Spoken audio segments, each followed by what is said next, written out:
All right, everyone, buckle up because the sports world is absolutely exploding with news, and we've got the inside track on everything you need to know. The energy is electric, the stakes are sky high, and you are not going to want to miss a single second of this action-packed update. We're diving headfirst into a whirlwind of developments that are shaking up the game, from gridiron predictions to courtroom drama and everything in between. Get ready for the breakdown that everyone will be talking about. First up, are you ready to make your Week 1 NFL Survivor pool picks? We've got 4 selections that are designed to keep you in the game and out of the elimination zone. These are the plays that could define your season right out of the gate, offering a strategic edge in a high-stakes environment. Don't get caught guessing.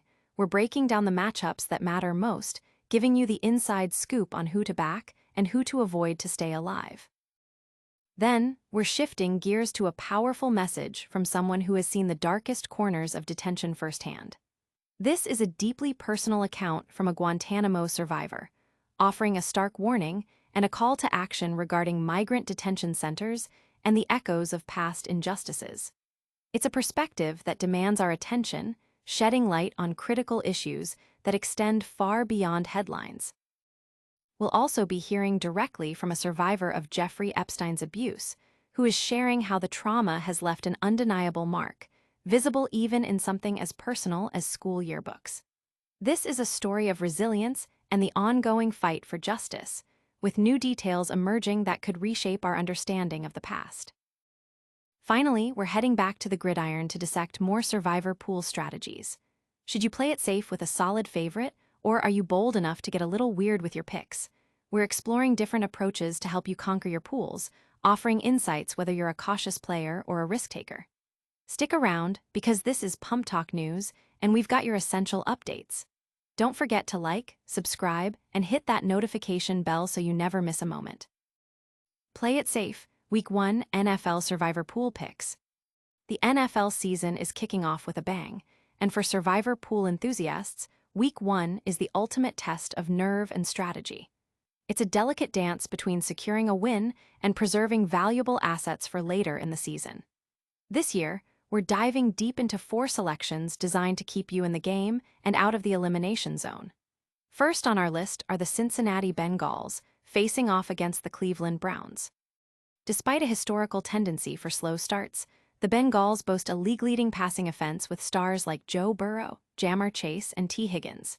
Facing a Browns team projected to struggle, and with Joe Flacco at the helm, Cincinnati appears poised for a Week 1 victory. Next, we look at the Denver Broncos, heavily favored against the Tennessee Titans. The Broncos, a playoff team last year with a strong defense, are up against a Titans squad led by a rookie quarterback making his road debut. The track record for rookie QBs in Week 1 road games is dismal, making Denver a significantly safer bet. Our third pick is the Philadelphia Eagles, tied as the biggest favorites in Week 1. Their dominance over the Dallas Cowboys last season, coupled with the Cowboys' defensive struggles, makes the Eagles a formidable choice. While they might be tempting to save for later, their Week 1 matchup is incredibly favorable. Finally, we consider a contrarian play, picking against the New Orleans Saints. With a low win total projection and a struggling quarterback, the Saints are vulnerable. The Arizona Cardinals, favored at home, have a history of performing well against weaker opponents and possess a strong rushing game that could exploit the Saints' defensive weaknesses. These picks offer a blend of safety and strategic advantage, aiming to get you through Week 1 and beyond. The impact of these early season decisions can ripple through your entire Survivor pool journey, with many leagues being decided by crucial Week 1 outcomes. It's all about navigating the odds and anticipating the unpredictable nature of the NFL. But what happens when the game of survival extends beyond the football field? We're about to hear a powerful message from a survivor of a different kind of struggle. A message to alligator Alcatraz detainees from a Guantanamo survivor. This message comes from a former Guantanamo detainee, Mansour Adayfi, offering a stark warning and a plea for resistance to migrants held at Florida's Alligator Alcatraz Detention Center. Adayfi, who spent over 15 years in U.S. detention camps, draws chilling parallels between his experiences at Guantanamo and the conditions described at Alligator Alcatraz, a facility facing potential closure, but whose model is being pushed for expansion. He recounts the dehumanization, torture, and isolation he endured, including witnessing the late Governor Ron DeSantis during his time as a JAG officer at Guantanamo, recalling DeSantis's presence during a brutal force-feeding incident. Adafi details the systematic stripping away of humanity through labels like enemy combatants and illegal aliens to enable unchecked cruelty, a tactic he sees repeated at Alligator Alcatraz. He describes the harsh conditions, the denial of basic rights, and the use of force-feeding and solitary confinement as tools of control, mirroring his own past suffering.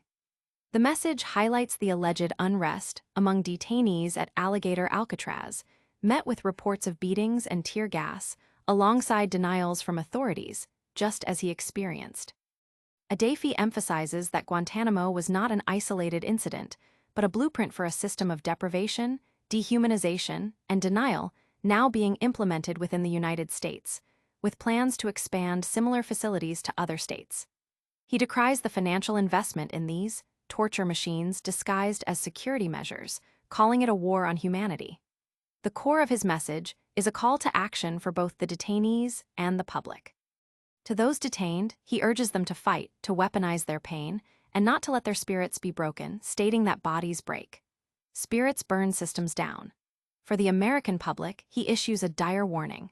Silence and inaction in the face of such cruelty will lead to its spread, making everyone vulnerable. He implores people to reject fear, embrace rage, replace obedience with rebellion, and to stand in solidarity, believing that collective resistance can shatter the cages and expose the lies. Adafi's powerful testimony serves as a critical reminder that the abuses witnessed at Guantanamo are not confined to the past or a distant location, but are actively being replicated, demanding urgent attention and action to prevent further suffering. From the struggle for basic human dignity in detention centers, we turn to a different kind of fight, the fight for truth and accountability. We'll hear from a survivor whose personal story is inextricably linked to a name that continues to cast a long shadow. Epstein survivor, the yearbook trail of trauma. For many survivors of Jeffrey Epstein's abuse, life is irrevocably divided into two distinct periods, before and after their encounters with him. Ashley Rubright, one of these survivors, found a poignant and deeply personal testament to this division not in legal documents or public testimonies, but in the pages of her own school yearbooks. Rubright shared with PumpTalk News how the comments from friends in her yearbooks dramatically shifted after she met Epstein, moving from innocuous summer wishes to expressions of deep concern for her well-being. Everybody that signed my yearbooks was like, "Have a great summer. Let's chill. It was great hanging out with you this year," she recounted, describing the overwhelmingly positive sentiments from her earlier years. Following her introduction to Epstein shortly after turning 15, the subsequent yearbook told a different story. The next yearbook that came out, all the comments were different. "I'm really worried about you. Don't do anything stupid this summer." This stark contrast, she realized years later, was a clear indication of the profound impact Epstein's abuse had on her life, leading to anger and her decision to move out of her parents' home at 17. Rubright, who has never shared her story publicly before, felt compelled to speak out due to a sense of solidarity with other victims who were testifying before Congress and a desire to move past her own trauma. Courtney Wild, another survivor, described a similar trajectory of life disrupted. Once a high-achieving student, Wild's life became tumultuous as her parents struggled with addiction, eventually leading to homelessness, around the same time she met Epstein at 14. She recounted the allure of Epstein's estate, a stark contrast to her difficult home life and the insidious nature of his grooming and control. "He would try to get on my level, and he was good at making that very weird situation not the weirdest thing until the abuse happens," Wild explained. The immediate aftermath of the abuse was marked by profound trauma and self-disgust, feelings that were exacerbated by what she terms re-abuse from the government, particularly concerning the 2007 plea deal Epstein received. Victims were reportedly not informed of the deal, a legal requirement. The ongoing public discourse surrounding Epstein, whether through media coverage or casual conversations, serves as a constant, painful reminder for survivors like Rubright and Jena-Lisa Jones, who met Epstein at 14 and described the experience as a pivotal, life-altering manipulation. This constant exposure is emotionally exhausting, making it difficult to focus on their own lives. Therapist Randy Kogan notes that this persistent public attention functions as a form of ongoing imprisonment for survivors, triggering flashbacks, anxiety, and anger, and reinforcing the feeling that the trauma is perpetually present. Wild and Jones are advocating for greater transparency and protections for victims, pushing for the release of Epstein's case files with redactions and expressing concern about potential exposure of sensitive material. They emphasize the need for accountability for individuals like former U.S. Attorney Alexander Acosta, who oversaw the plea deal, urging that those in high-profile positions who enabled Epstein's actions must be held responsible. While survivors grapple with the lingering effects of past trauma, the world of sports continues to present its own unique challenges and opportunities for strategic thinking. We're heading back to the gridiron to explore different approaches for conquering your survivor pools this season. NFL Week 1 Survivor Pool Strategy: Safety versus Boldness. As the NFL season dawns, survivor pools ignite with strategic debates. Should you play it safe with a strong favorite or embrace a bolder, perhaps unconventional, pick to stand out? Adam Gretz and Renee Miller of PumpTalk News weigh in on navigating Week 1, emphasizing that while the goal is survival, the path there can vary. Miller advocates for a phased approach to the season, aiming to conserve top-tier teams for later weeks when pool sizes have diminished, suggesting that Week 1 is about making it to Week 2, not necessarily employing your most aggressive strategy. She notes that understanding team improvements post-off-season is challenging, making a popular, safe pick in Week 1 a viable option to avoid early elimination. Gretz echoes this sentiment, stressing the balance between securing a win and not burning a valuable team too early.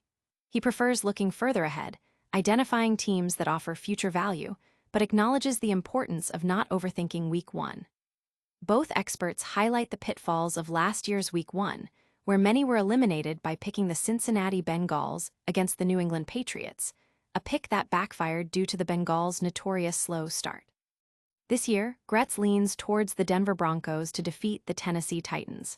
He acknowledges potential preseason hype, but points to Denver's playoff status last year and strong defense against a Titans team starting a rookie quarterback on the road. Gretz expresses high confidence in this pick, seeing it as a solid way to start the season without needing to save the Broncos for later. Miller, however, offers a different perspective, recommending the Cincinnati Bengals to win against the Cleveland Browns. Despite it being a divisional matchup and an away game, she points to the Bengals' offensive superiority, their recent success against the Browns, and the Browns' struggles, including Joe Flacco at quarterback. She notes that the Bengals will be heavily favored in Week 1, but face tougher matchups later, making this a strategic window. For a more contrarian pick, Miller suggests the Lowe's Angels-Rams against the Houston Texans. She highlights the Rams' stability, the return of Matthew Stafford, and the addition of Davante Adams, alongside Puka Nacua, bolstering their offense. Despite defensive concerns against the run, she believes Houston's running back situation and questions surrounding C.J. Stroud make the Rams a reasonable, albeit riskier, option. Gretz counters with a contrarian pick of his own: the Las Vegas Raiders over the New England Patriots. He admits the Raiders are not his top choice, but sees them as a viable option for those looking to save stronger teams. He expresses more faith in Geno Smith's ability to win a single game compared to Drake May's potential debut, emphasizing the Raiders' key players like Brock Bowers and Max Crosby. The consensus among analysts is that while there are safer picks, Week 1 survivor pools require a careful balance of present-day security and future strategic planning. The differing approaches underscore the dynamic nature of survivor pool strategy, where understanding matchups, team strengths, and potential pitfalls is crucial for long-term success. From dissecting the strategies of the gridiron, we now turn to a different kind of survival and a powerful message from someone who has endured unimaginable circumstances. We'll hear a deeply personal account that draws parallels between past and present struggles. That's a wrap on another packed episode of PumpTalk News. We've covered NFL survivor pool strategies, with the Bengals and Broncos leading the charge, heard a crucial message from a Guantanamo survivor about migrant detention, delved into the lasting impact of Epstein's abuse through a survivor's yearbook story, and explored more survivor pool tactics with the Rams and Raiders. Don't miss out on future updates. Smash that like button, subscribe to PumpTalk News, ring the notification bell, share your thoughts in the comments, and follow us on all social media platforms for more exclusive content.